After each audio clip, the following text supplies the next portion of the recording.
सभी दोस्तों को नमस्ते, प्रणाम, हर हर महादेव। आज हम लोग लेके आए हैं राम जी का बहुत ही प्यारा सा भजन, और जैसा लगे कमेंट के माध्यम से बताइएगा। फुल वॉच करिएगा दोस्तों, फुल वॉच करेंगे तभी समझ में आएगा और अच्छा भी लगेगा। बहुत प्यारा भजन है तो आप लोग फुल वॉच करिएगा। चलिए दोस्तों सुनते हैं राम जी का भजन। एहि रहिया है भगवान हो सबरी के घरवा, एहि रहिया है भगवान हो सबरी के घरवा। लमी लमी खेसिया सबरी डगरा बहारे ले, लमी लमी खेसिया सबरी डगरा बहारे ले। एहि रहिया है भगवान हो सबरी के घरवा, एहि रहिया है श्री राम हो सबरी के घरवा। फुलवा जे चोने चोने रहिया सजावेली, फुलवा जे चोने चोने रहिया सजावेली।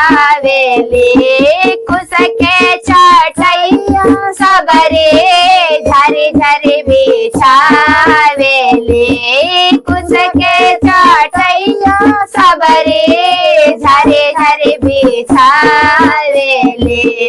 पौआ पाखरी है श्री राम हो सबरी के घरवा, पौआ पाखरी है श्री राम हो सबरी के घरवा। हंसने लगई है भगवान हो सबरी के घरवा, पौआ पाखरी श्री राम हो सबरी के घरवा। हंसने लगई है भगवान हो सबरी के घरवा। चकी चकी बेरिया मीठी डलिया सजावेली, चकी चकी बेरिया मीठी डलिया सजावेली। चकी चकी मीठी बेरिया डलिया सजावेली। भोगवा लगई है भगवान हो सबरी के घरवा, भोगवा लगई है भगवान हो सबरी के घरवा।